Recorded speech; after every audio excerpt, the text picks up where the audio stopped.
Papurihan natin ating Panginoong Diyos. Thank you, Lord. Amen.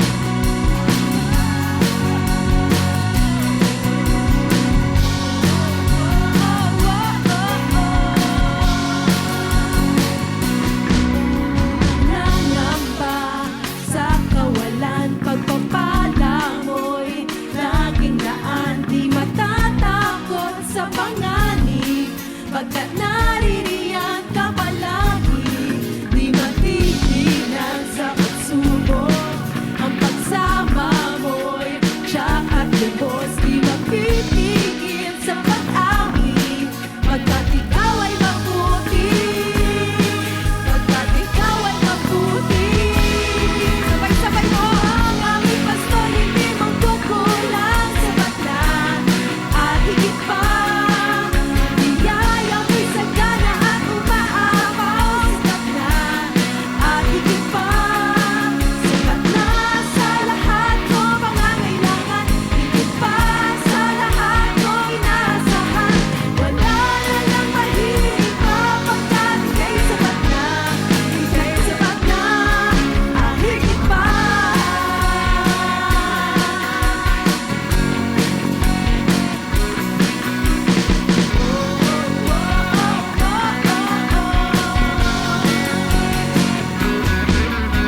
Nangangamba sa kawalan, pagpapala mo'y laging daan, di matatakot sa panganib, pagkat naririyan ka palagi, di matitinag sa pagsubok. Ang pagsama mo'y tiyak at lubos, di mapipigil sa pag-awit, pagkat ikaw ay mabuti. Sabay-sabay, pahayag natin. Ikaw ang aming pastor, hindi magkukulang, sapat na at higit pa. Biyaya mo'y sagana at umaapaw, sapat na at higit pa. Sapat na sa lahat kong pangangailangan, higit pa sa lahat kong inaasahan.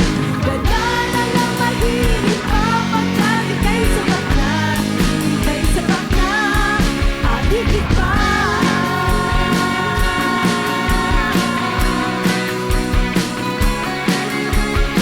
Sa pag-ibig mo sa amin, Panginoon, sapat na yan para sa aming buhay dito, Lord Jesus.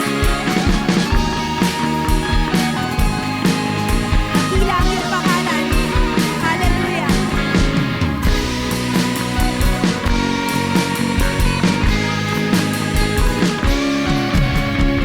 Ang aming pastol, hindi magkukulang, sapat na at higit pa. Biyaya mo'y sagana at umaapaw, sapat na at higit pa.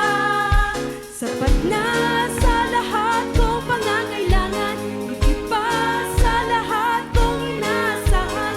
Wala na lang mahiling pa, pagkat ika'y sapat na, ika'y sapat na. Ang aming pastor, hindi magkukulang, sapat na at higit pa. Biyaya mo'y sagana at umaapaw, sapat na at higit pa. Sapat na sa lahat kong pangangailangan, higit pa sa lahat kong inaasahan. Wala na lang mahilig pa, pagkat ika'y sapat na, ika'y sapat na. Wala na lang mahilig pa, pagkat ika'y sapat na, ika'y sapat na. Wala na lang mahilig pa, pagkat ika'y sapat na, ika'y sapat na at higit pa.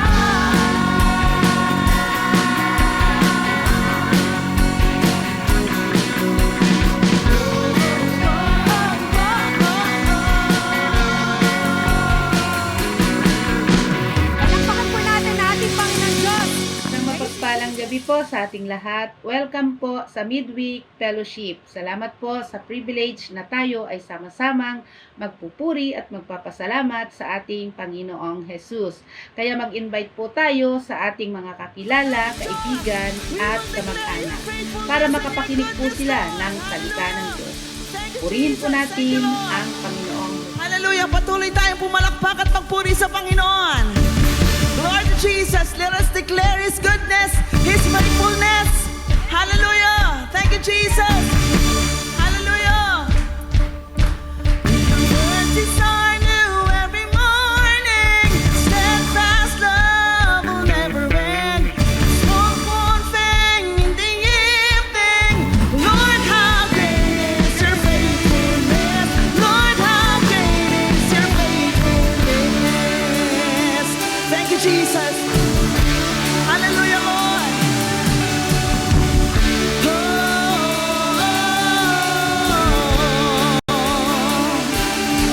Every hour, every minute of my life has been part of your design.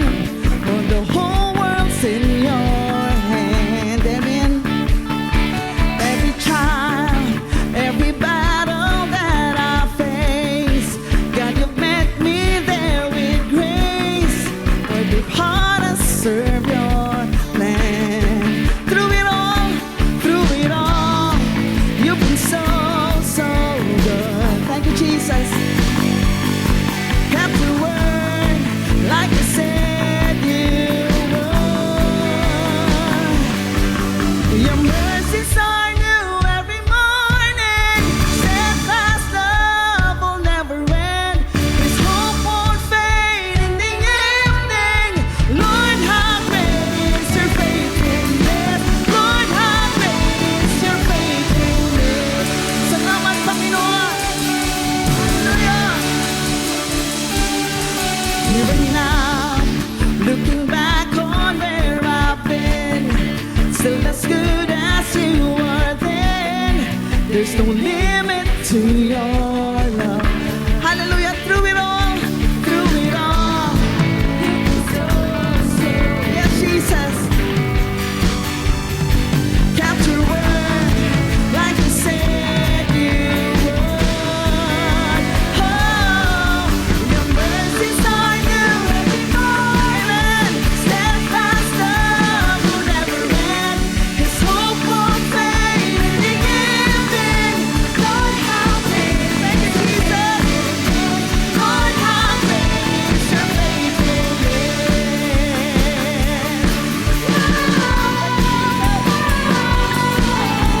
Lord, how great, Lord, how great. Lord, how great is your faithfulness. Lord, how great, Lord, how great. Jesus, Lord, how great is your faithfulness. Your faithfulness. Through it all, you've been so, so good. Thank you, Jesus. Kept your word like you said you would. Oh, through it all, through it all. So good. You kept your word like you said. Sabay-sabay nating awitin. Your mercies are new Every morning, Amen. Steadfast love will never end. His hope won't fade in the evening. Lord, how great You are great, Jesus. Your mercies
praise when surrounded. Thank you, Jesus.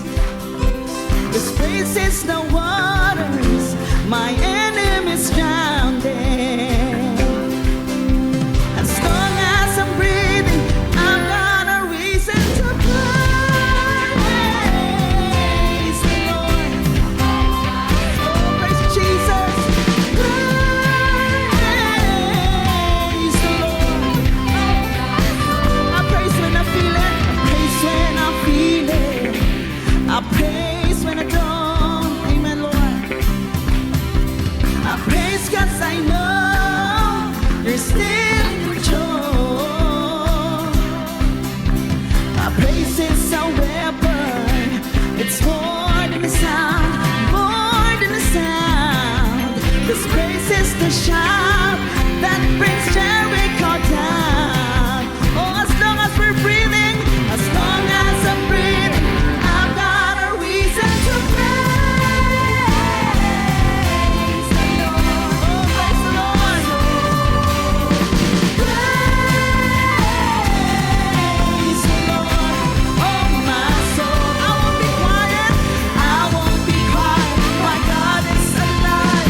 How could I keep it inside? Praise the Lord. Oh, my soul. Oh, yes, Jesus. Hallelujah. We will continue to praise you, Lord. You were sovereign God. Makapangyarihang Diyos. Hallelujah. Praise you, Jesus. I praise 'cause you're sovereign. Praise 'cause you reign. Praise 'cause you rose and defeated the grave. I praise 'cause you're faithful. Praise 'cause you're true. Praise 'cause there's nobody greater than you. I praise 'cause you're sovereign. Hallelujah. Praise 'cause you rose and defeated the grave. I praise 'cause you're faithful. Praise 'cause you're true. Praise 'cause there's nobody. Let us praise the Lord. Praise the Lord. Oh, my soul. Oh, praise the Lord. Praise the Lord. Oh, my soul. Let us all praise Him. Praise the Lord. Oh, my soul. Praise the Lord. Oh, we won't be quiet. I won't be quiet. My God is alive. How could I keep it? I won't be quiet. I won't be quiet. My God is alive. How could I keep it? Oh, I won't be quiet. I won't be quiet. My God is alive. How could I keep it inside? Oh, praise you, Jesus. Oh, my soul.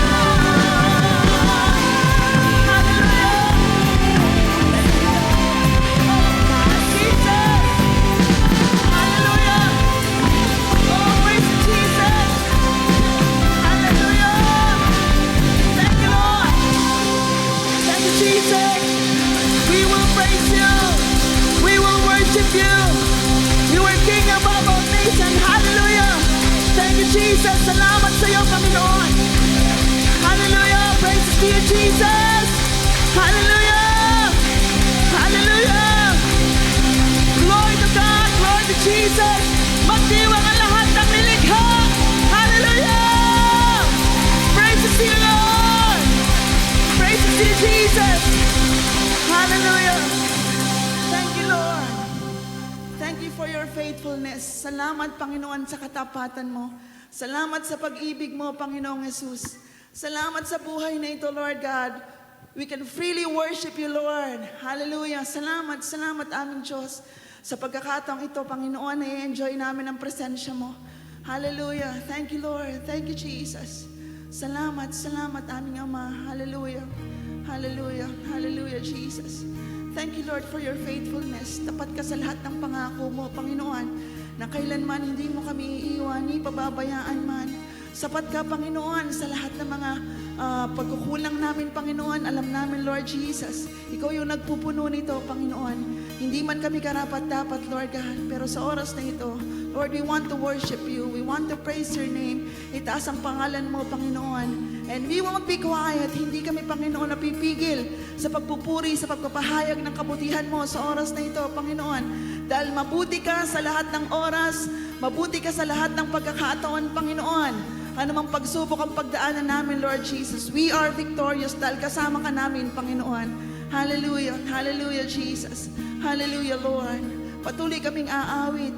Patuloy namin ipapahayag, Panginoon, na mabuti ka sa lahat ng oras. Thank you for your faithfulness, Jesus. Thank you, Lord. Thank you, Jesus. You're a good, good Father to us, Panginoon. Maraming salamat, aming Diyos. Hallelujah. Hallelujah. Hayaan mo, Panginoong Jesus, na itaas namin ang pangalan mo sa oras na ito. Hallelujah. Hallelujah. Hallelujah. Hallelujah. Lord, hear our praises, Panginoon. Tingin mo ang tinig ng iyong mga anak na nagpupuri at nagpapasalamat sa iyo, Panginoon. Hallelujah. We want to sing glory to God. Hallelujah. Praises to your name, Jesus. Hallelujah. Hallelujah. Mga kapatid, sabay-sabay nating awitan ng Panginoon sa oras na ito. Hallelujah. Thank you, Jesus.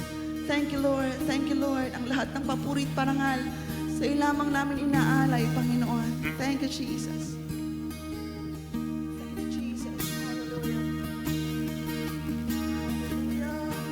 Oh, I've heard 1,000 stories of what David your life, but I've heard the tender whispers of the love in the dead of night, and tell me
who you are. Hallelujah.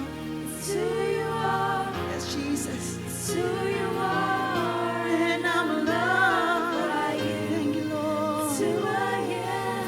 Thank you, It's Jesus. who I am. It's It's who I am. You're a good, good Father. It's who you are. Yes, Lord. It's who you are. It's who you are. And I'm loved by you. It's who I am. It's who I am. It's who I am.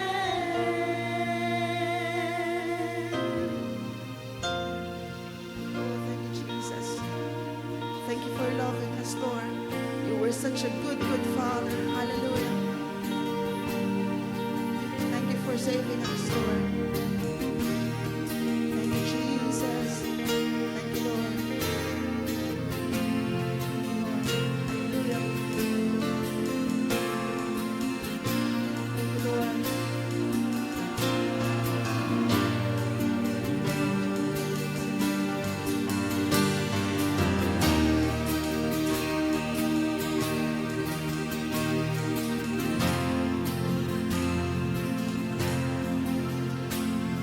Saved by your mercy, found in your grace, totally surrendered to your embrace, and there's nothing more than you. See your perfection, I'm lost in your peace, your faithfulness sings over me, and your love is the light of my soul. And I lift my eyes to you, Creator of the world, and I stand in awe of you, of your glory, and I live to worship you, Son of God, King of heaven.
Your name is the highest. Your name is the greatest. Your name stands above them all. All thrones and dominions, all powers and positions. Your name stands above them all. And the angels cry, holy, all creation cries, holy, you are lifted high, holy,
Purihin po natin ang Panginoon.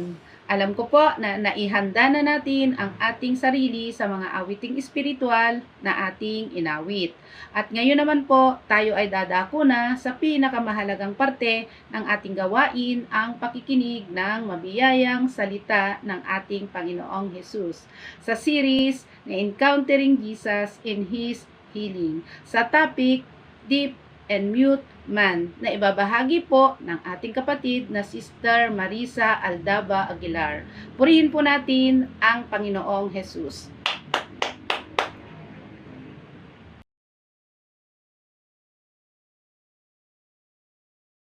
Mapagpalang araw po sa ating lahat.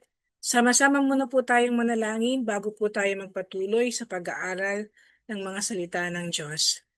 Ama namin sa langit, maraming salamat po sa pagkakataong muli mong pinagkaloob sa amin upang makapakinig ng iyong mabiyayang salita.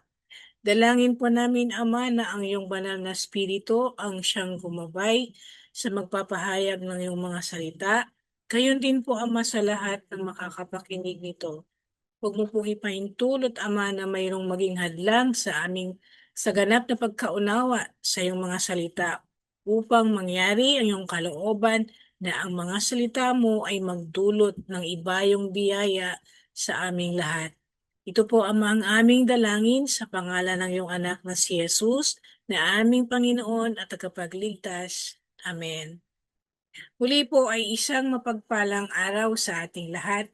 At sa araw po na ito ay pagpapatuloy natin ang ating series na Encountering Jesus and His Healing. At ang ating pong paksa sa araw na ito is about yung tungkol po sa taong bingi at pipi na pinagaling ng ating Panginoong Yesus. At ang paksa po natin ay mababasa po natin sa Marcos 7 verses 31 to 37. Umalis si Jesus mula sa lupain ng Tiro, dumaan sa Sidon at nagtuloy sa lawa ng Galilea. Tinahak niya ang lupain ng Decapolis, dinala ng mga tao sa kanya ang isang lalaking bingi at may kapansanan sa pagsasalita. At nakiusap sila sa kanya na ipatong niya rito ang kanyang mga kamay. Inilayo muna ni Jesus sa karamihan ng lalaki at isinuot ang kanyang mga daliri sa mga tainga nito. Pagkatapos, tumura si Jesus at ipinahid ito sa dila ng pipi. Tumingala si Jesus sa langit, nagbuntong hininga at sinabi sa lalaki, Ephata, na ang ibig sabihin, mabuksan. Noon din nakarinig ang lalaki at nakapagsalita na ng maayos. Sinabi ni Jesus sa mga tao na huwag ipamalita ito.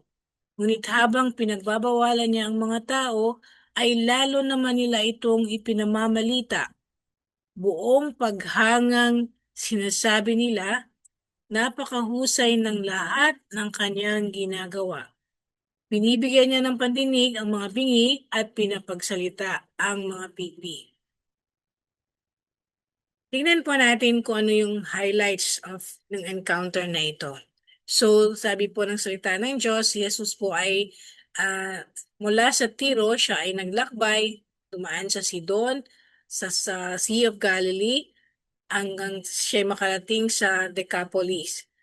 Yung Decapolis po was a region of 10 cities with Greek influence. Ito pong lugar na to, these places are predominantly Gentile territories. Hindi po to non-Jewish territories po ito. Ito po ay teritoryo ng mga Hentil. So yung naman pong lalaki na bingi at pipi ay dinala kay Jesus ng mga tao at hiniling nila kay Jesus na ipatong ni Jesus ang kanyang kamay sa lalaki upang ito ay gumaling. So, nung nakita ni Jesus itong lalaking, bingi at pipi, immediately, ang ginawa ni Jesus, he took the man apart from the crowd. Inilayo niya yung lalaki dun sa mga karamihan ng tao at nilagay niya yung kanyang finger, daliri dun sa tenga ng lalaki at siya ng kanyang at siya dumura at inawakan yung dila ng lalaki.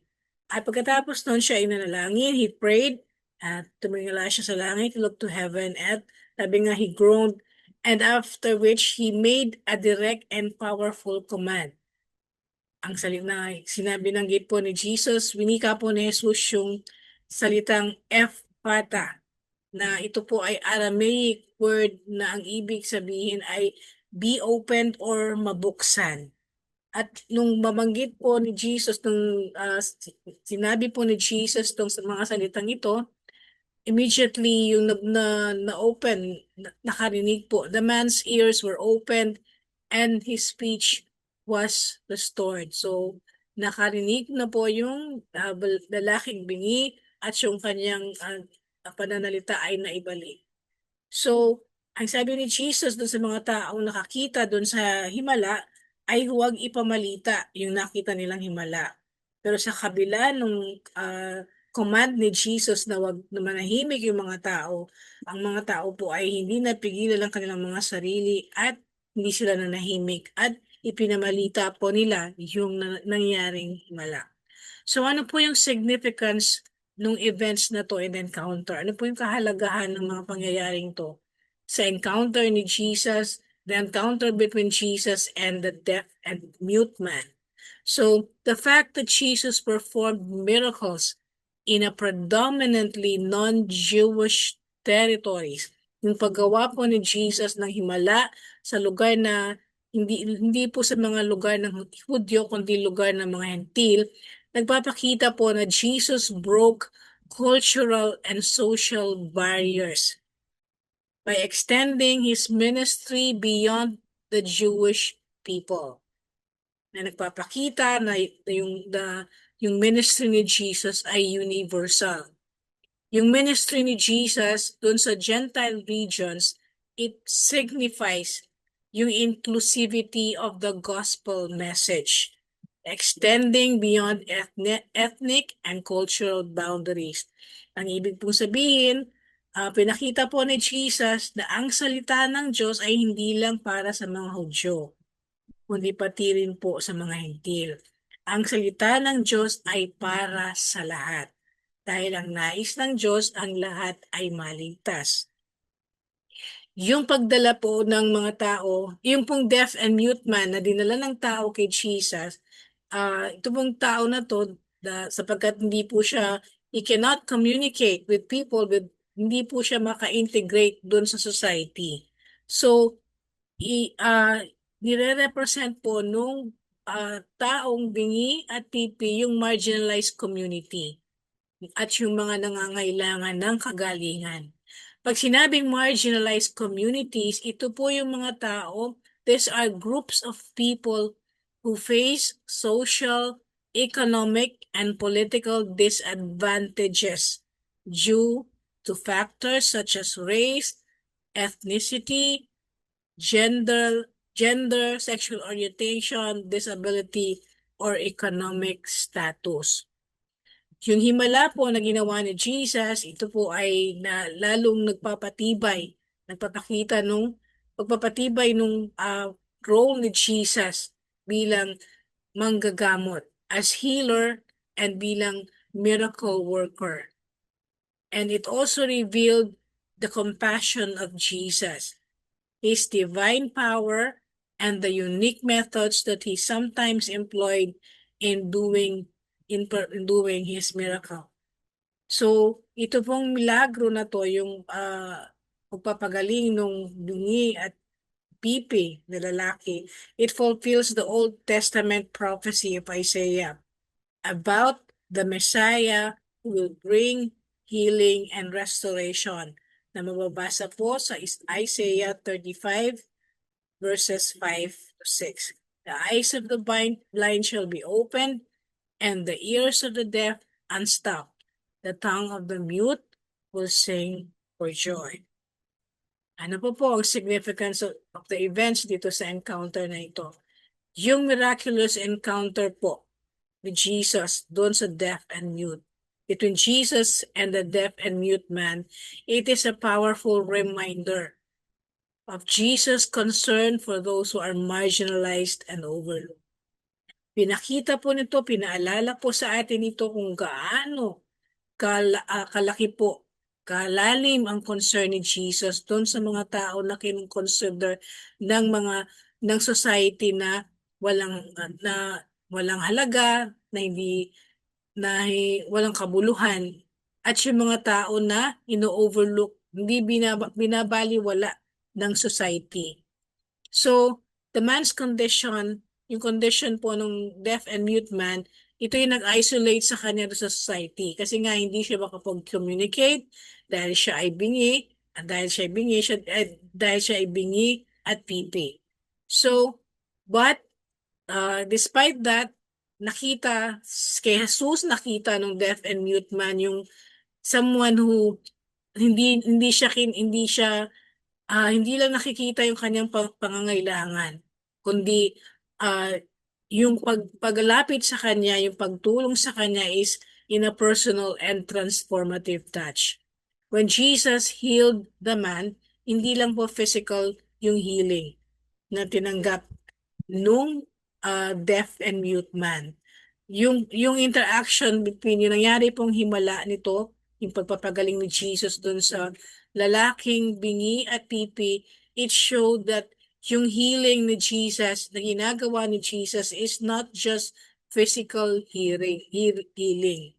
It is not just physical restoration ng ang kanyang healing at ng kanyang pagsasalita, kundi yung healing na dala ni Jesus is also spiritual and emotional renewal.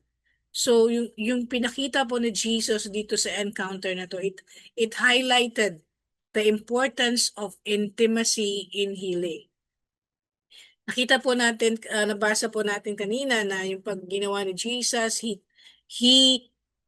personally hiniwalay niya yung lalaki kasi he wants to be na maging intimate yung kanyang pakikipag-usap dun sa lalaki, and then he touched his ears and tongue, and he looked up to heaven, sabi siya po ay nagbuntong hininga bago niya binanggit yung mga salitang epata, na yung ibig sabihin nga po ay be open.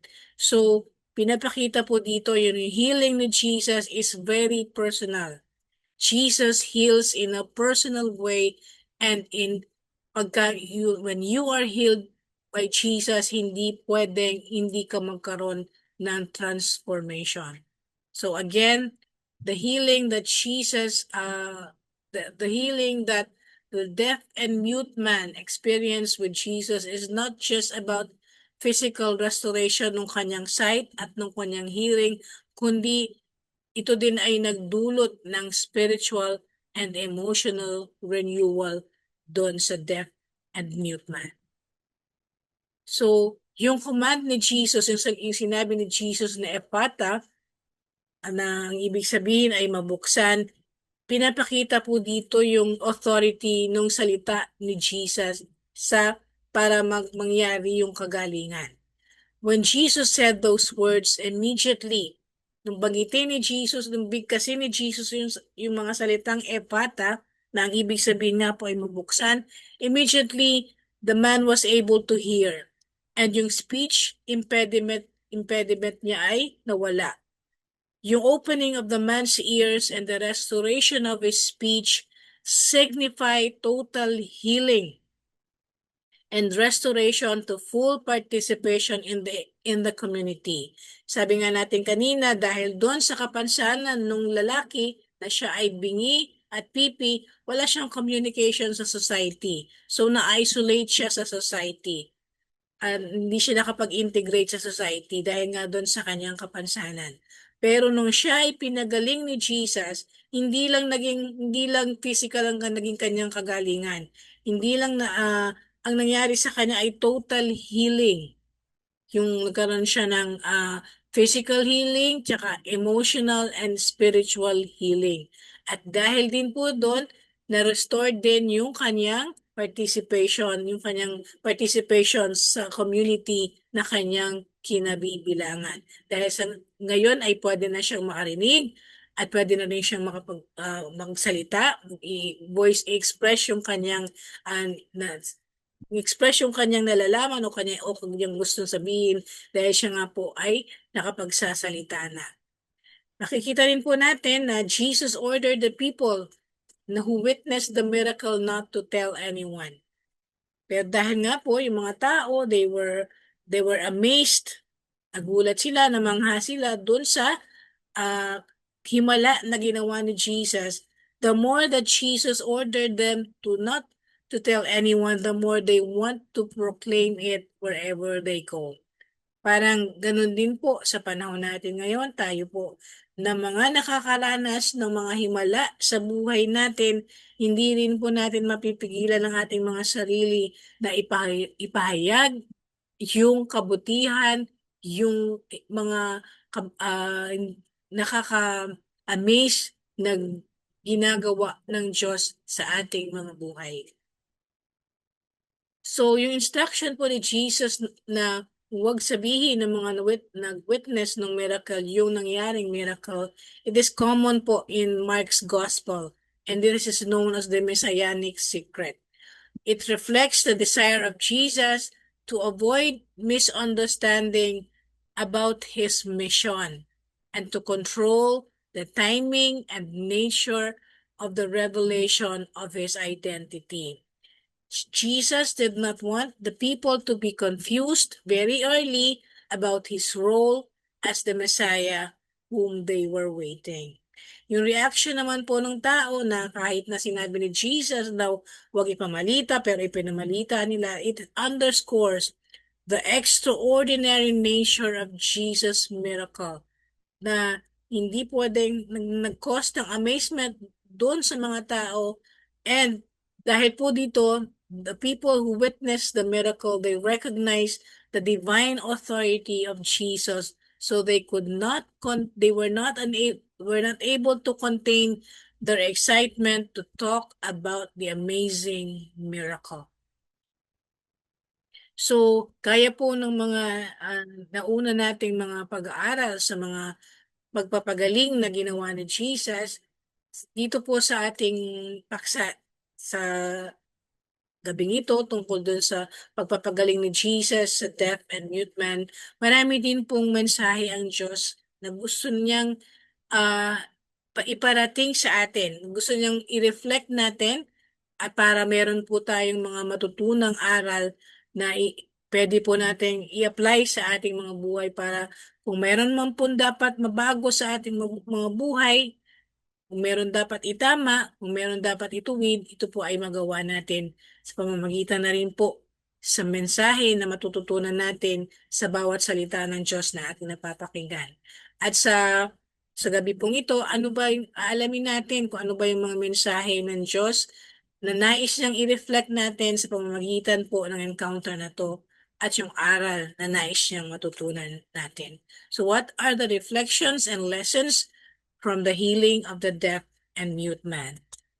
Una po, nung deaf yung pong bulag at pipi na lalaki ay dinala kay Jesus, Jesus did something unusual. May ginawa si Jesus na kakaiba. So ano pong ginawa ni Jesus? He took the man aside. Hiniwalay niya si Jesus palayo doon sa mga karamihang tao. He took him aside away from the crowd. When Jesus took the man apart from the noise and commotion of the crowd, nilayo ni Jesus yung lalaki sa ingay at kaguluhan ng mga karamihang tao. Because Jesus intended to meet the man where he is personally and intimately. Ang gusto ng Jesus maging intimate yung encounter niya doon sa bulag at pipi na lalaki. So, this personal touch reminds us that Jesus does not treat us as just part of a group. He sees each of us individually. He understands our struggles and ministers to us in a personal way. This one-on-one intimacy is necessary for our healing as well. Minsan po kasi mayroong mga pagkakataon na parang ayaw nating lumapit sa Panginoon. Kasi iniisip natin, ang dami-dami ng iniisip ng Panginoon. Sa dami ba naman ng anak ng Diyos, paano pa ako iintindihin ng Panginoon? Dito po pinakita ni Jesus, ang bawat isa po sa atin hindi kinoconsider ng Diyos ng Panginoon na just part of the group. Kundi ang tingin po sa atin ng Diyos, He sees each of us individually. Nakikita niya yung pinagdaraanan natin, nakikita niya yung innermost secrets natin, nakikita niya yung pain na nararamdaman, lahat ng struggles natin, nakikita po ng Panginoon. And He wants to uh, to talk to us, He wants to have an encounter with us in a personal way. Gusto niya one-on-one ang ating encounter sa Kanya. Gusto niya para tayo magkaroon ng maranasan natin yung kagalingan, maging personal po yung paglapit natin sa Kanya para maging personal din po yung maramdaman natin na kagalingan na nais niyang ibigay sa bawat isa sa atin. Sometimes, dahil tayo po ay napaka-busy sa ating mga buhay, kung ano sa ating trabaho, sa ating pamilya, sa kung ano man yung pinagkakaabalahan natin, we may feel lost in the crowd. Para bang nandun ka sa karamihan ng tao at hindi mo alam kung we feel lost. At para bang yung lahat ng pagsisikap mo ay walang halaga. But if we feel that way, know that Jesus cares for us deeply. Ulitin ko po, si Jesus, hindi po tayo nakikita lang as a group, kundi yung grupo, sa grupo na yon nakikita niya tayo individually. Isa-isa po tayo gusto magkaroon ang relasyon ng Panginoon sa atin ay gusto niya maging intimate, maging personal. Hindi isang grupo, hindi parang isang grupo ng lingkod ng Panginoon, kundi ikaw bilang isang lingkod ng Panginoon. So Jesus cares deeply. He knows our silent battles, our hidden pain, and even our unspoken prayers. Yung mga panalangin natin na hindi natin mabigkas, alam niya yan lahat. Alam niya yung mga sakit na nararanasan natin, alam niya yung mga laban natin, alam niya yung lahat-lahat sa atin, wala tayong maitatago. Just as He took the deaf man aside, Jesus wants to have a personal moments with us, healing us in ways we may not even expect. Ang gusto ni Jesus, magkaroon ng personal moment sa Kanya. Yung ikaw at si Jesus lang. Ako at si Jesus lang. para yung kagalingan na gusto niyang ibigay sa atin, yung total healing na nais niyang ibigay sa bawat isa sa atin ay mangyari. Even if in a ways na hindi natin sukat akalain na tatanggapin natin. Pero ang tanong po na kailangan nating i-reflect, are we taking time to step aside and be alone with Jesus? Do we allow Him to touch the areas of our lives that need healing? Binibigyan ba natin ng panahon si Jesus para magkaroon ng personal na encounter sa atin, para magkaroon ng personal moment sa atin? O parang wala na tayong time kay Jesus? Dahil busy na tayo sa maraming bagay sa buhay natin. Sa ating trabaho, sa ating pamilya, sa ating personal na buhay, and even sa ating ministry. Ang gusto ni Jesus for us to take time to step aside and be alone with Him and allow Him to touch every area of our lives so that He will heal us totally. Sa mundo po natin ngayon, napakarami nating boses na napapakinggan. Na yung boses ni Jesus na lulunod na hindi na natin napapakinggan. At ang boses na to, every moment of every day, ito po ay nagbibigay sa atin ng kung ano-anong kabagabagan, kung ano-anong anxiety, kung ano-anong stress. We are constantly bombarded by the things we hear from advertisements on social media, on TV, and on the radio. At yung mga noise po, yung ingay po ng advertisement na to, ito po ang nagtatempt sa atin na para bang yung mga gusto natin ay nagiging parang pangangailangan na natin. Kaya nga po dun sa lecture po ng ating pastor last Sunday, kaya tayo nagkakaroon ng problema sa finances natin. Kung minsan kasi, hindi naman natin kailangan dahil tinatanim sa atin ng itaning na yung ng mga advertisement na napapakinggan natin sa TV, yung ingay na napapakinggan natin sa mga sa kaliwat kanan na napapakinggan natin na yung tinetempt tayo na tinutukso tayo na iisipin natin na yung atin palang gusto ay nag-imagine natin na kailangan natin. Pero sa totoo, hindi naman natin kakailangan. Kaya ang nangyayari, mga bagay na hindi naman natin kailangan, kung ano pinagkakagastusan natin, nagkakaroon tayo ng problema financially. Gaya po ng napakinggan natin sa lecture ng ating pastor. So kasi po, itong mga napapakinggan natin, mga voices na napapakinggan natin, hindi natin tuloy, at pati mga pangako, may mga pangako, promises, some form of instant relief from our numerous problems na napapakinggan natin sa social media, at yung mga confusion dun sa mga kung ano ba yung purpose and meaning natin sa buhay, all of this make it difficult for us to hear or listen to God's word. Nakakalungkot po na maraming tao na napakaraming time nilang makinig sa social media. Kung ano na napapakinggan natin, kung ano na napapanood natin, lahat ng yan distractions, yung crowd around us that make us deaf to the word of God or give us less time to spend hearing God's word.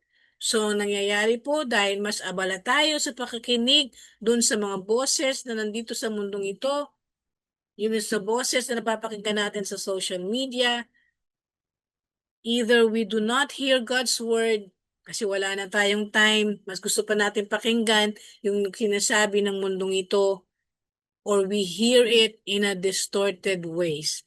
Mali ang pagkakarinig o kaya mali ang pagkakarinig natin sa mga salita ng Diyos kasi hindi naman tayo nagbibigay ng time para makinig dun sa mga tamang mga ngaral o sa mga tamang nagpipreach ng mga salita ng Diyos. So, just as Jesus, so Jesus, kung ano po yung ginawa ni Jesus doon sa deaf and mute man, na inilayo niya muna doon sa mga crowd bago niya pinagaling. In the same manner, Jesus wants to draw us, like the man into this encounter into this space of solitude and silence with Him. Kung papaano nilayo muna ni Jesus Christ yung deaf and mute man dun sa karamihan ng tao para mapagaling niya total, para mabigyan niya ng total healing, ganun din po ang gusto ng Panginoon sa atin. Para magkaroon tayo ng total healing, gusto ni Jesus na tayo po ay magkaroon ng space, yung time na wala tayong ibang focus kung hindi siya. Kaya nga po paulit-ulit natin sinasabi, let us keep our focus on Jesus. Jesus wants to draw us apart from the clamor and confusion of the crowds o yung mundong ito and the endless distractions of the present culture. Yung kultura ng mundo ngayon that prevent us from truly hearing God's life-giving and saving word. Ang gusto po ni Jesus, He wants to open our ears and give us tongues that can express His word of love, forgiveness, and salvation clearly and joyfully to a world that remains deaf to it and suffers greatly because of that deafness. Ang gusto ni Jesus Christ, mabuksan ang ating mga tainga, ang ating pandinig, at magkaroon tayo ng mga dila na ipahahayag yung kanyang pag-ibig, yung kanyang kapatawaran, yung kaligtasan na nais niyang ibigay sa lahat, na nais niyang tanggapin ng lahat ng tao. Na nakakalungkot, na nanatiling bingi sa kanyang mga salita at dahil dito ay naghihirap, nakakaranas ng kung ano-anong paghihirap sa kanilang buhay dahil sa kanilang pagiging bingi sa salita ng Diyos. So ano po ang lesson? Ano po yung aral na nais ng Diyos na matutunan natin sa kanyang mensahe dito po sa encounter na to? Let us find time and the space to remove ourselves from the noise and confusion of our daily lives. Mga kapatid, magkaroon po tayo ng panahon. Bigyan natin ng space ang Panginoon sa ating buhay. Magkaroon tayo ng time na tayo po ay maging alone with the Lord. Ilayo natin ang ating mga sarili doon sa ingay at kaguluhan ng nadulot na nararanasan natin sa mundong ito. Hindi po sa lahat ng oras ay ibibigay natin ang ating pong focus na lang ay yung ating trabaho, yung ating kaabalahan sa pamilya. Kaya nga po, at least meron po tayong i-devote na time para sa Panginoon. Kaya napakahalaga po ng ating Sunday Fellowship at ito pong ating Midweek Fellowship na tayo po ay maglaan ng oras and space for the Lord, for us to have personal moment with the Lord. At paano po natin ito gagawin? We must first recognize the noise, the distractions that surround us every day, and the distracting temptations that the advertising and the current culture present to us as the norm, and how they make us deaf to God's word. So dapat ma-recognize natin kung ano ba yung mga ingay na nasa mundong ito, ano ba yung mga distractions, yung mga hadlang para magkaroon tayo ng time sa Panginoon. Pwede po kasi yung trabaho natin. Pwede rin yung baka busy ka nga sa ministry mo, sa paglilingkod. Pero actually, wala ka namang time sa Panginoon. Wala ka man lang prayer times. Wala kang times alone with the Lord. Nagsaserve ka nga sa ministry, pero pagdating sa pakikipag-usap sa Panginoon, Yung private prayer, private time with the Lord, wala tayong time. So, kailangan makita po natin yung mga, kung ano ba yung mga distractions, kung ano ba yung mga noise na nagiging dahilan, kung ano ba yung napapakinggan natin sa social media, at kung ano ba yung culture ng mga way of life na ng mundong ito na nagiging parang yun na yung standard ng mundo na nagiging standard na rin po natin na nagiging dahilan kung bakit tayo nabibingina sa salita ng Diyos. Tandaan po natin mga kapatid, we have been separated from this world. At yung standard ng mundo, hindi na po yun ang dapat ng standard natin. At kung ang standard ng mundo ay mas on worldly things ang kanilang focus, para po sa ating mga anak ng Diyos, ang standard po natin, our focus should always be on Jesus, our Lord and our Savior. So, yung noise po ng mundong ito, ito po ay yung nagiging hadlang o nagiging balakid natin para makapakinig tayo at lubos nating maunawaan ang mga salita ng Diyos. At maaring napapakinggan natin pero nagiging bingi tayo sa salita ng Diyos dahil nga po doon sa noise ng mundong ito na mas nagpe-prevail sa buhay natin, na mas nagiging priority po natin. So, ang gusto ni Jesus, it is in drawing apart from the noise that we are able to discern the difference between the clamor of the world and God's Word. Kung tayo po ay magkakaroon ng private time with the Lord, na tayo po ay we would draw ourselves apart dun sa ingay ng mundong ito, mas makikita po natin, mas mag-discern natin kung ano ba yung hinihiling ng, ano lang ba yung sinasabi lang ng mundo na kailangan natin sa kung ano talaga yung mahalaga na sinasabi ng salita ng Diyos. This proper discernment is necessary for the eternal good of our souls as well as for the good of our present lives. Pag naunawaan natin kung ano ba talaga ang mahalaga na sinasabi sa salita ng Diyos, hindi yung mahalaga na sinasabi ng mundong ito. Pag ang pinahalagahan po natin ay yung kung ano yung sinasabi ng salita ng Diyos na tunay na mahalaga, ito po ay magdudulot ng walang hanggang kabutihan sa ating pong mga kaluluwa at maging sa ating pong buhay.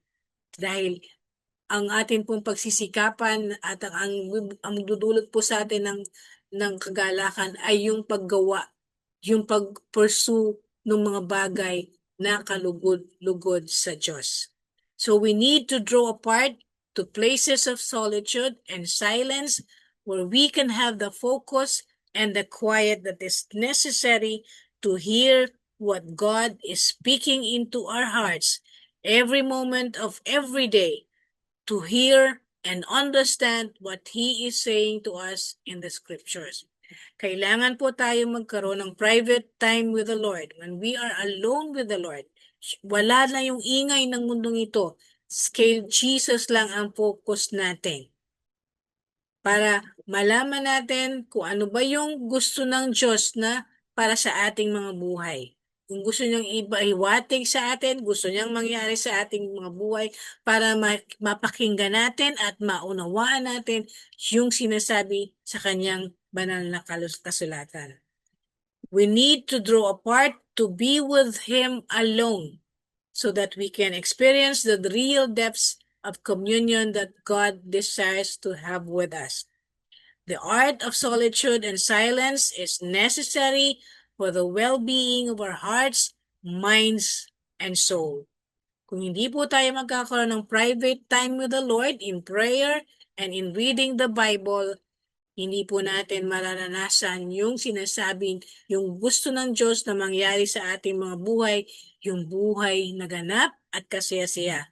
Dahil only in spending private time, giving private time with the Lord, doon lang po natin mararanasan, sabi nga, yung well-being ng ating mga puso, ng ating mga pag-iisip, ng ating mga kaluluwa. Kasi yung rest po, yung quiet, yung peace, yung rest, yung joy, lahat-lahat po ng yan ay mangyayari lamang ay sa Panginoon lang naman po manggagaling. Hindi po sa kahit anong bagay sa mundong ito. Ang lahat ng bagay sa mundong ito, ang dulot lang niyan ay ingay, confusion, stress, heartaches. Pero when you find time to spend quiet moments with the Lord, ang atin pong matatagpuan ay peace, rest, joy, walang hanggang yung comfort, lahat po ng mabubuting bagay na magdudulot ng kabutihan sa ating mga puso, sa ating mga isip, at sa ating mga kaluluwa. Ano pa po ang mensahe na nais ng Diyos na i-reflect natin dito po sa encounter na to? When Jesus took the deaf away from the crowd, it showed how Jesus is different from the people of these days. Nung inilayo po ni Jesus Christ, yung lalaki, doon sa karamihang tao, pinakita po dito, nakita natin kung gaano kaiba si Jesus Christ sa mga tao sa mundong ito.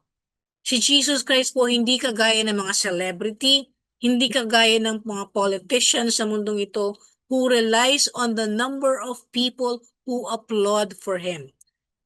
Na yung mission ni Jesus of healing is not for show. Hindi po kagaya ng mga karamihang ginagawa ng maraming tao dito, lalo na doon po yung mga tao na nasa power or nasa influence na ang ginagawa nila is for show. Para makuha yung admiration ng tao, para matanggap yung praise ng tao, ginagawa para sa sarili. Jesus showed na yung paggawa ng mabuti ay hindi dapat for show. Sabi ko nga, his mission of healing is not for show. So ang tanong po sa atin for us to reflect, do we perform our mission only when the camera is on or when there are people around us as audience? Ginagawa ba natin ang paglilingkod sa Panginoon? Ginagawa ba natin ang paglilingkod sa tao? Ginagawa ba natin ang lahat ng mabubuting bagay na ginagawa natin pag mayroong nakakakita? Pag for photo ops? Pag mayroong nakakakita para tayo mapapurihan, para tayo mabigyan ng reward?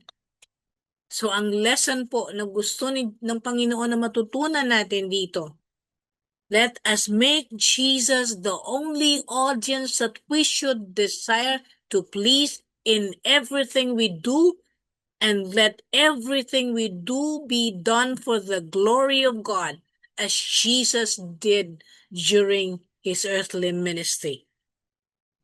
Pinakita po sa atin ni Jesus Christ dito, tinuturo po sa atin, gusto niyang matutunan natin na gayahin po natin si Jesus.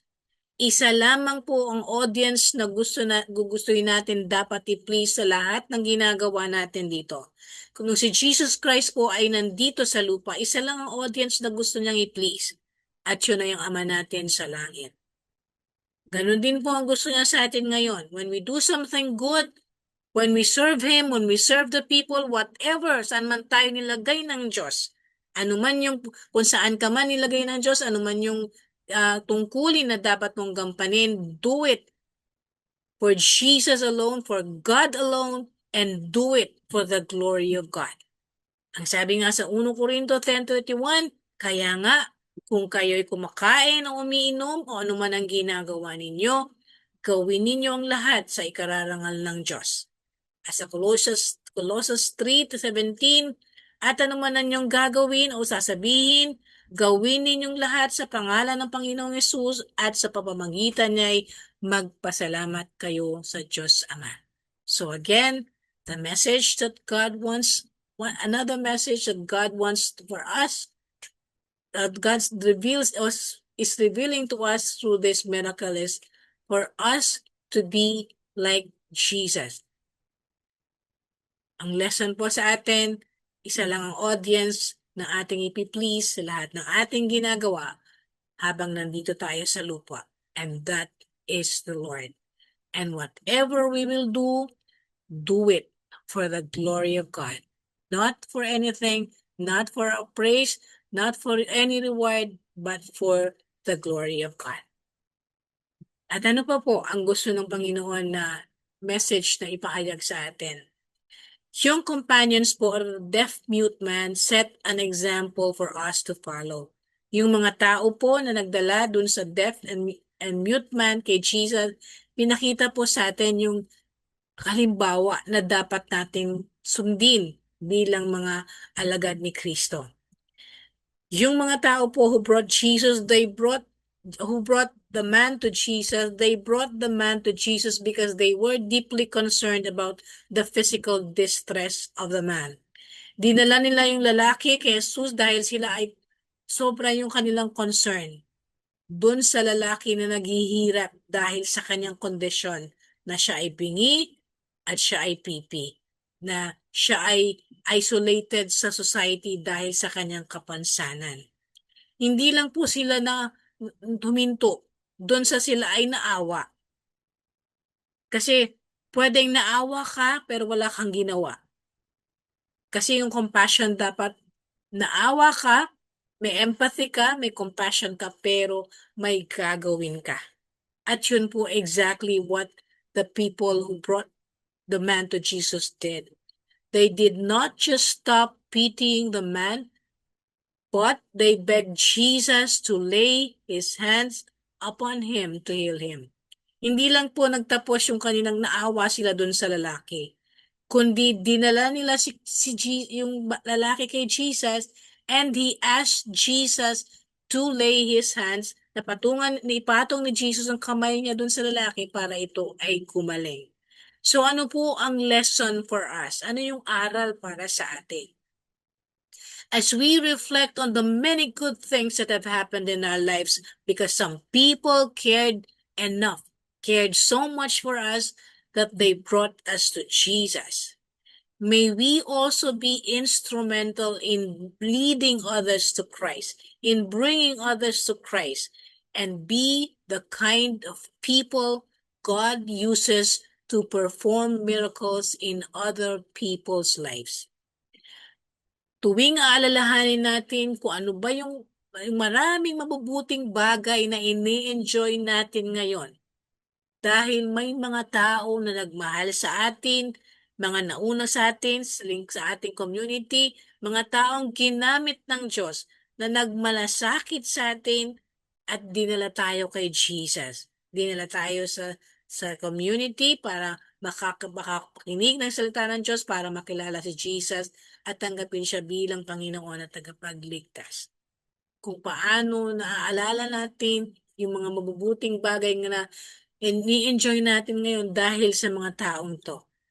Nawa tayo rin ay maging daan, maging daluyan ng pagpapala ng ibang tao, na tayo naman sa ating kalagayan ngayon na tayo ay punong-puno ng pagpapala dahil lamang sa kagandahang loob ng Diyos nang tanggapin natin si Kristo bilang Panginoon at tagapagligtas.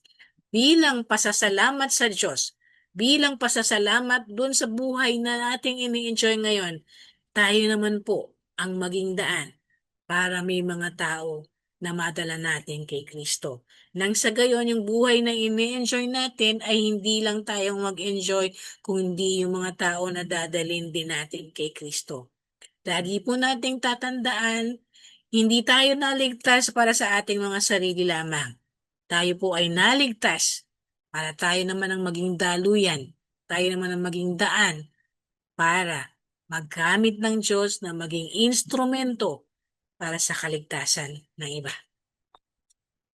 So just as the companions of the deaf man begged Jesus to lay his hands on him, so we should also have on our hearts the physical and above all the spiritual needs of our fellow men, and present them to God in prayer so that they too may come to Christ, may come to Jesus, may come to God through Christ and experience a transformed and blessed life just like the life we are experiencing now. Kung papaano po yung mga kasama nung bulag ay nung bingi at pipi ay hindi lang dinala yung lalaki kay Kristo, kundi hiniling din nila na pagalingin ni Kristo. Ganon din po sana tayo na sa ating mga puso nandun yung ating concern para do sa physical, hindi lang yung physical, kung higit sa lahat, yung spiritual na pangangailangan ng ating kapwa.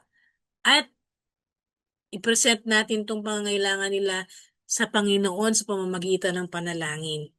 Para pa ipanalangin natin na sila man kumilos ang banal na spirito sa kanilang mga puso, sila man ay lumapit sa Panginoon at tanggapin siya bilang Panginoon at tagapagligtas. Upang yung buhay na naranasan natin ngayon, na nagkaroon ng pagbabago, ay maranasan din nila. At kahit po sa panalangin, we can bring the sick to God for healing. Yung mga kapatid po natin na may sakit o yung mga unbelievers na kilala din natin na may sakit, ipanalangin din po natin sa Panginoon na sila man ay magkaroon, hindi lamang ng physical healing, kundi higit sa lahat spiritual healing. Pinakita rin po dito na napakahalaga na tayo na yung mga believer ay you belong to a community. Napakahalaga po kasi yung belonging to a community is very important in spiritual restoration. We were not designed to do our spiritual journey alone. We need one another to help each other in unbinding our burdens and lifting our spirits. Every believer in the church should help each other break free from spiritual bondage, offering support and encouragement rather than rejection to those coming to faith or seeking restoration. Napakahalaga po ng tulong ng kapwa mananampalataya sa isang community. Napakahalaga na tayo po ay nakabilang sa isang community ng mga mananampalataya. Sapagkat yung kapwa mananampalataya po natin ang makakasama natin sa napakahirap na spiritual journey na kailangan tutulong sa atin para tayo ay kung tayo man nabubuhal, sila yung tutulong para bigyan tayo ng encouragement, bigyan ng support, hindi para i-reject tayo, hindi para i-condemn, kundi bilang bigyan tayo ng support and encouragement para makabangon muli o para lumapit sa Panginoon. Ano pa po ang mahalagang mensahe ng nais ng Diyos na matutunan natin sa encounter na to? Yung salita pong be open or ephata, ito po ang sinabi ni Jesus. And when Jesus said these words, Jesus made the deaf and mute man hear and speak. And after that, sabi nga, after no, nakapagsalita agad yung lalaki. Nawala na po yung speech impairment niya. Nung sinabi po ni Jesus Christ yung mga salitang ito, yung ephata, yung bingi po ay nakarinig at siya ay nakapagsalita. So ano po ang reminder nito sa atin? Pinapaalala lang po sa atin dito na when Jesus works in our lives, He not only opens our ears to hear Him, but also loosens our tongues to speak for Him. Hindi lang po binubuksan ng Diyos ang ating mga pandinig para mapakinggan natin yung kanyang mga salita, kundi yung ating pong gusto niya rin po na yung ating mga bibig ay gamitin natin para ipahayag natin, i-spread natin yung mabuting balita ng kaligtasan. To speak for Him. The word ephata is powerful. Nung sinabi po ni Jesus to, nung binigkas po ni Jesus ito, hindi lang po niya binuksan yung ears, yung tenga ng lalaki physically. He was demonstrating the spiritual truth that God wants to open hearts, minds, and lives to His presence. Hindi lang po yung salita pong ephata, yung mabuksan, hindi lang po ang ibig sabihin ni Jesus Christ na ipahiwatig dito, mabuksan yung tenga. Kundi ang gusto po ng Diyos sa atin, hindi lang mabuksan ang ating mga tainga physically, kundi ang ating mga puso, ang ating mga pag-iisip, at ating buhay sa Kanyang presensya. Kasi maraming beses po, there are times when we become spiritually deaf.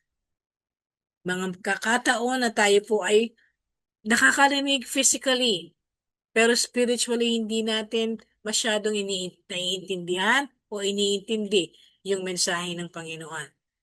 We hear sermons, nakakapakinig nga tayo ng mga salita ng Diyos, ng mga preaching.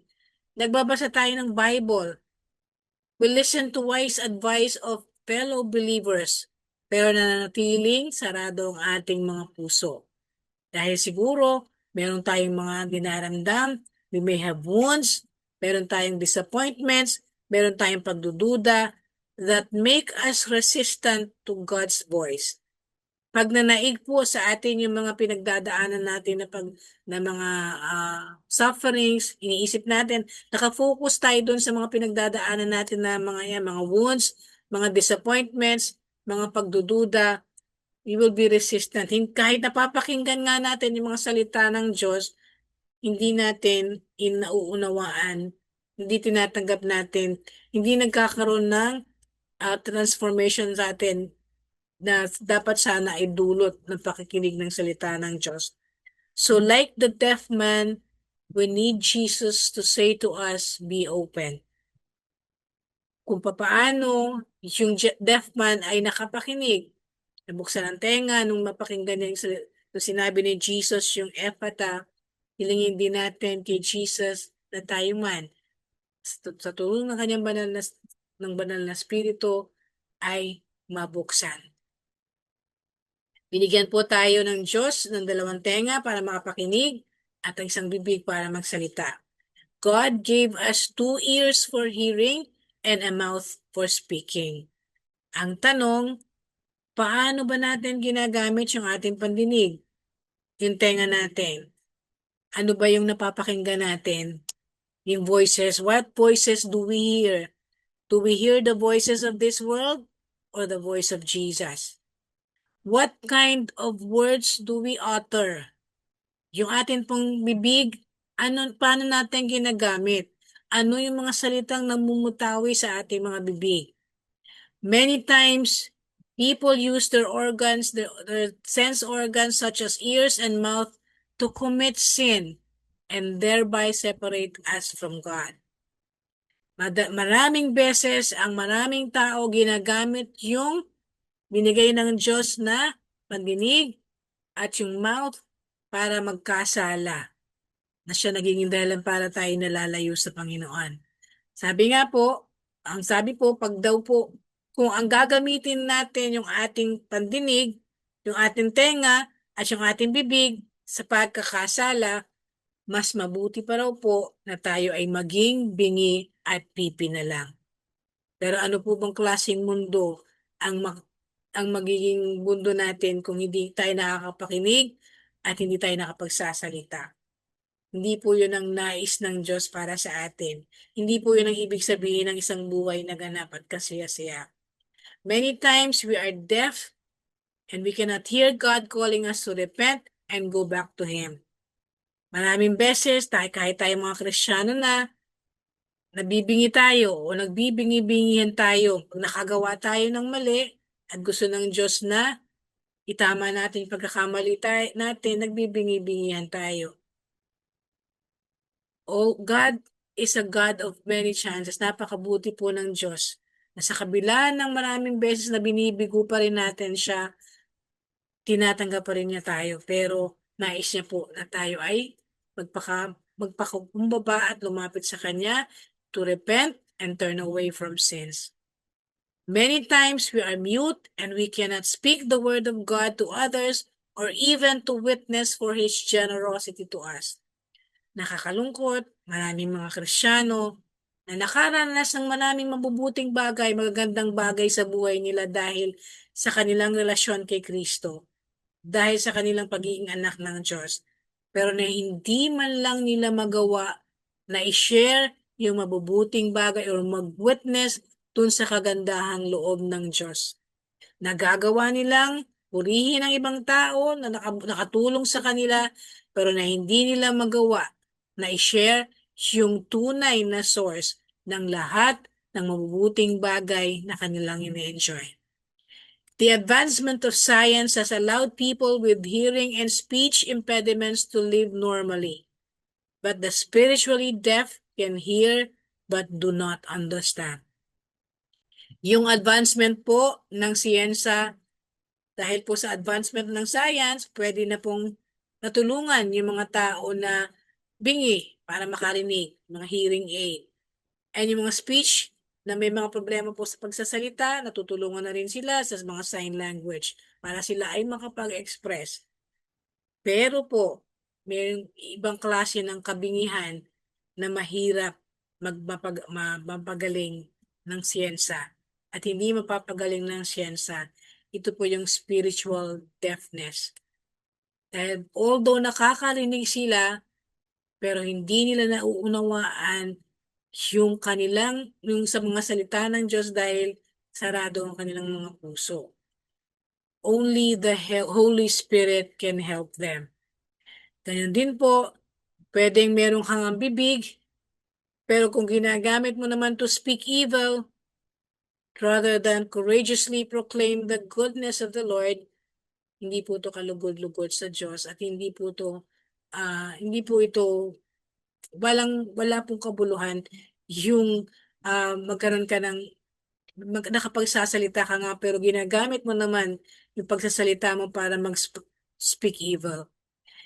Yung pong yung gift po ng Diyos para tayo makapagsalita, gamitin po natin yan to proclaim the goodness of the Lord. Huwag po tayong manahimik dun sa mga kagandahang loob ng Diyos. Huwag tayong manahimik dun sa nangyari sa ating pagbabago, yung na-experience natin ngayon dahil sa ating makikipag-isa sa Panginoon. Huwag tayong manahimik dahil kung mananahimik po tayo, ang sabi nga po ng Diyos, baka ang mga bato na po ang magsasalita. Kung mananahimik po tayo mga nakakaranas ng kabutihan ng Diyos, kung tayo mananahimik, paano po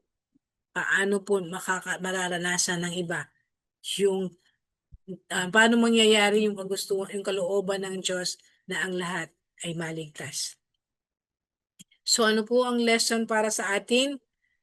Let us reflect if there is any area of our lives where we have shut God out.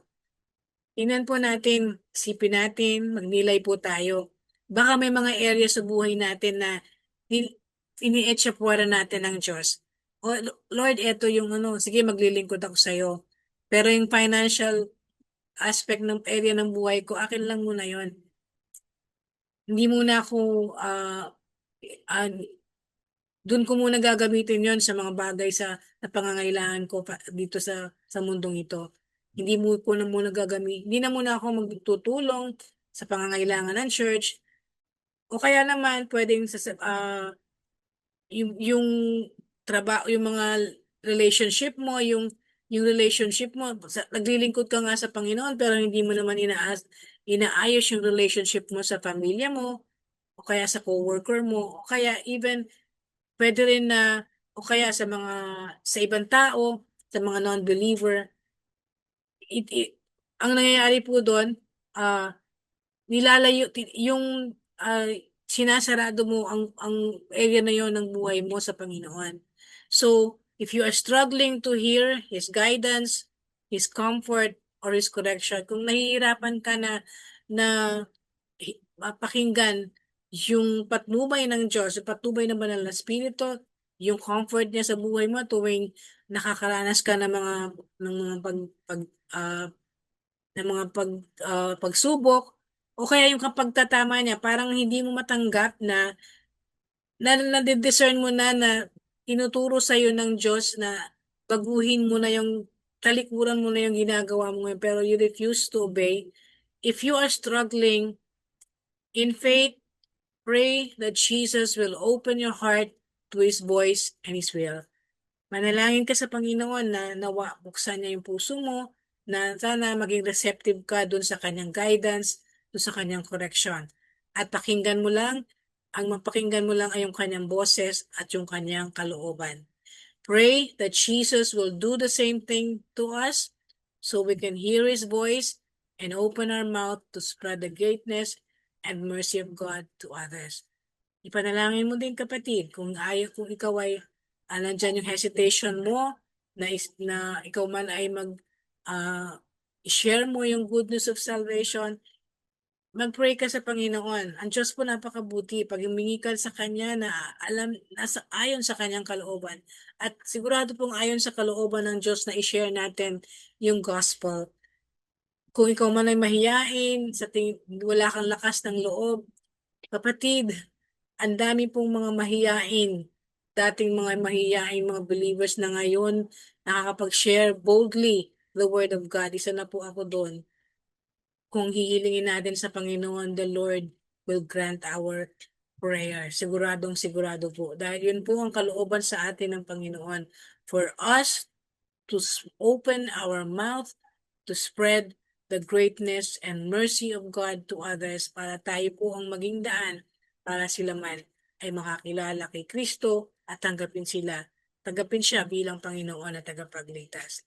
As followers of Jesus, always pray that we will be able to speak openly and boldly of the good news of salvation. Bilang mga alagad ni Kristo, lagi po nating hilingin araw-araw sa Panginoon ang banal na Espiritu na tulungan tayo na lagi na ipahayag yung mabuting balita ng kaligtasan.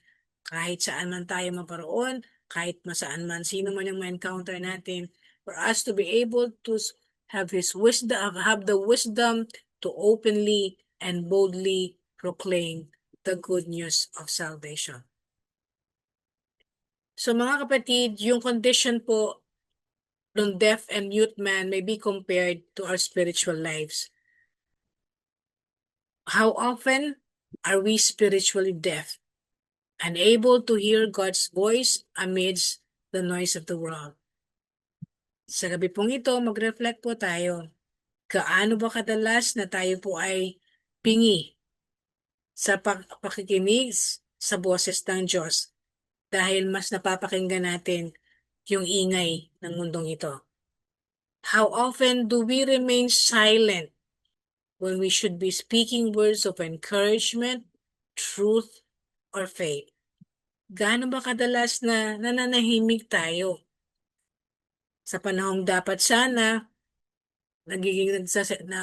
nag-speak tayo ng words of encouragement, ng katotohanan, at sa yung ating pananampalataya. How often do we let fear or insecurity keep us from sharing the amazing things God has done in our lives and the innumerable blessings He has bestowed upon all of us because of Jesus? Gaano ba kadalas na mas pinananaig natin yung takot natin, yung insecurity natin, para napipigilan tayo. Kaya napipigilan tayong i-share yung kabutihan ng Diyos, yung lahat ng mabuting bagay na ginawa niya sa ating buhay. At yung napakaraming blessings na tinatanggap natin mula sa Kanya dahil sa ating pakikipag-isa kay Kristo. How often do we find ourselves unable to speak words of life and truth because our tongues are bound by fear, doubt, or sin?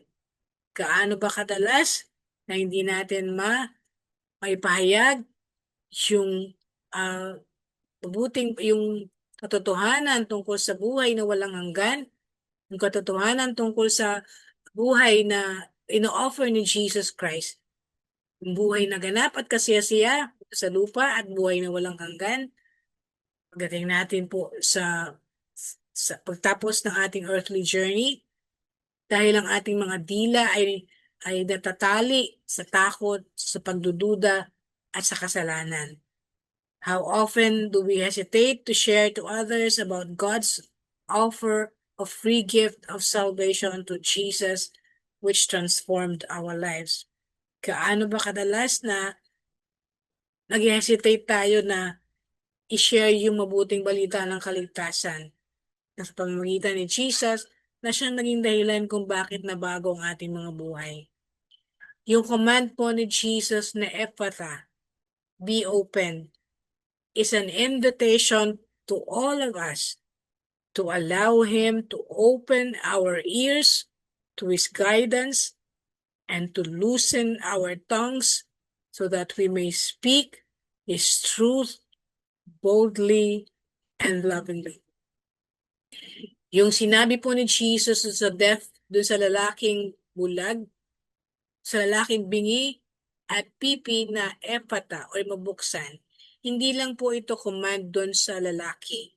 Ito po ay utos din sa atin, ay imbitasyon din sa ating lahat na mga mananampalataya ngayon na bayaan natin na buksan ni Jesus ng ating mga tainga para sa kanyang patnubay ng banal na espiritu, at yung mga ating mga dila ay kumbaga mapalambot daw o mapalambot o magamit natin, magamit natin, hindi po nakatali sa takot, hindi nakatali sa sa pagdududa o sa kasalanan, kundi ito ay magamit natin para ma-spread natin yung katotohanan about Jesus ng walang takot at buong karunungan na manggagaling sa Holy Spirit. Yung po mga tao na naka-witness ng miracle, they were amazed saying, He has done everything well. Ang sabi po, mahusay ang lahat ng ginagawa niya, referring to Jesus. Ito po ang nature ni Jesus. Jesus does all things well. When Jesus enters in the life of any man, ang dulot ni Jesus ay kagalingan, pagbabago, renewal, and transformation. When Jesus enters our lives, He brings healing, renewal, and transformation. And when Jesus heals us, He also calls us to testify of His goodness. Nung tayo po ay pinagaling ni Jesus, nung tayo po ay maligtas, tayo po ay hinirang niya para ipahayag yung kagandahang loob ng Diyos. Para ipahayag, maging witness po tayo nung kabutihan ng Diyos. So, nawa po, may we allow Jesus to touch and open our ears to hear His voice, and also our mouth to boldly speak His words to others and to testify for all the good things He has done. More importantly, mas pinakamahalaga po, may we open our hearts to receive Him and allow Him to change our lives so that we may be more and more like Him. Hilingin po natin lagi na nawa ang ating mga puso ay mabuksan. Kung yung mga hindi pa po tumatanggap ni Kristo, nawa ang kanilang mga puso ay mabuksan para tanggapin siya. At hayaang baguhin ni Kristo ang kanilang mga buhay. At tayo po na tumanggap na kay Jesus, may we be more and more like Jesus every day of our lives. Yung encounter po na ito between Jesus and the deaf and mute man challenges us to reflect on areas in our lives where we need to be open to God's healing touch. Sabi nga po natin kanina, i-reflect natin. Baka may mga areas pa ng buhay natin na hindi natin pinapapasok ang Diyos, kaya hindi tayo nakakaranas ng kagalingan. May mga kasalanan pa tayong hindi natin matalikuran dahil hindi natin ino-open ang area na to sa area ng buhay natin na ito sa Panginoon.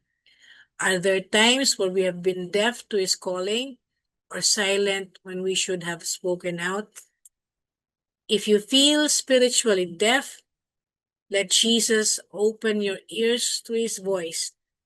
If you feel hesitant to speak, ask Him to give you words that bring life. Yung willingness po ni Jesus to heal and restore the deaf and mute man is still present today. Ginagawa pa rin po ni Jesus ngayon if we ask Him to, to anybody who asks Him to. So let us come to Him with faith, allowing Him to open our ears to His voice and our mouths to proclaim His goodness. Sa mundo pong ito na punong-puno ng ingay at kaguluhan, in this world filled with noise and confusion, sana po maging katulad tayo ng man, the deaf and mute man in Decapolis, na naaranasan yung transformative power of Jesus.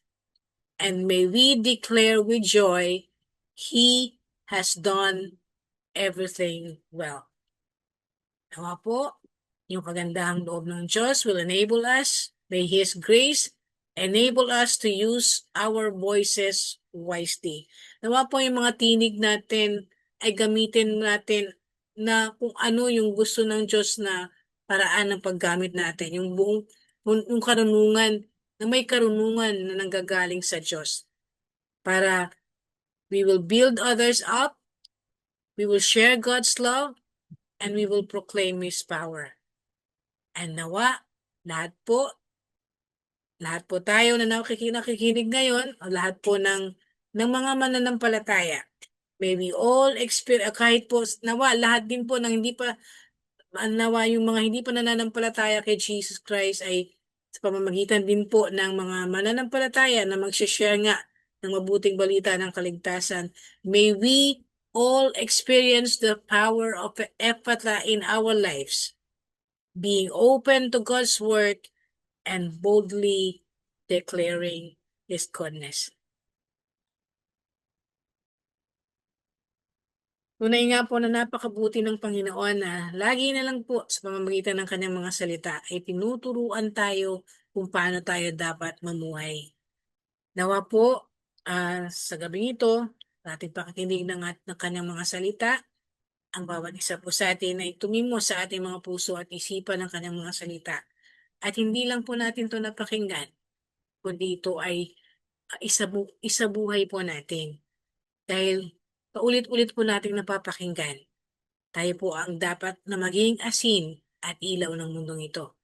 Mangyayari lamang po ito kung yung mga salita ng Diyos na ating napapakinggan ay hindi lang po mananatili sa ating mga isipan, kundi ito ay ating ita-translate into action, isa sa buhay po natin. Let us not just be hearers of the words, but doers of the word. Sama-sama po tayong manalangin. Ama namin sa langit, maraming salamat po sa gabing ito na muli napakinggan namin ang napakahalagang mensahe mo para sa amin, na kami po na nakaranas ng iyong kabutihan, nakararanas ng kagandahang loob sa bawat oras ng aming mga buhay. Sa pamamagitan ng aming pakikipag-isa sa iyong anak na si Jesus.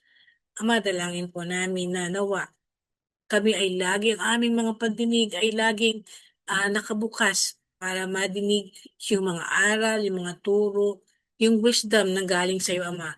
At hindi yung mga ingay sa mundong ito ay hindi po manaig sa hindi po yun ang aming mapakinggan. Sa halip, ang nais namin laging mapakinggan ay yung mga salita mo na ang dulot sa bawat isa sa amin ay biyaya, iba yung biyaya. At nawa din po, yung mga bibig namin na binigay mo, yung aming, yung gift of na kami makapagsalita, ito ay magamit namin.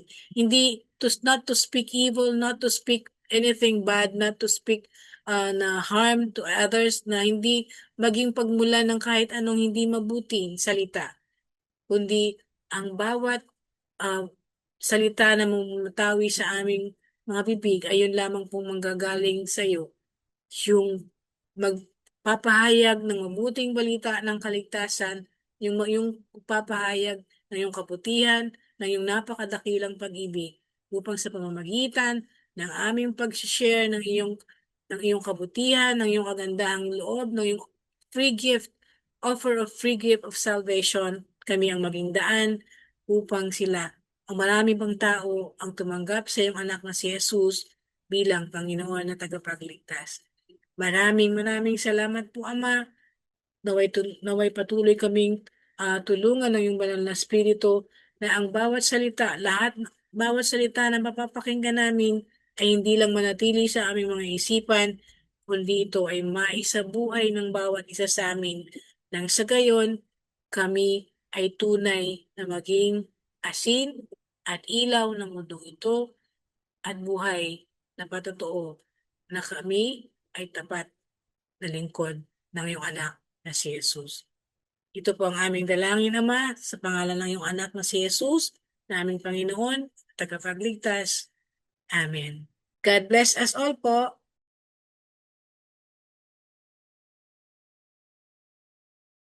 Salamat po sa Lord sa mga salita niya na ating napakinggan. At patuloy po tayong manabik sa ating gawain kagaya po ngayon. Midweek Fellowship, 6 to 8 p.m. Youth Fellowship, 5 to 6:30 p.m. At ang Sunday Fellowship, 2 session po ito, 9 to 11 a.m. at 2 to 4 p.m. Bago po tayo magtapos, pastor natin, mahal natin. Ang community ng lingkod, mahal natin. Siyempre po, ang pamilya natin, mahal natin. At ang tema ng taon, tapat na lingkod ni Kristo, buhay na pagtotoo. God bless ang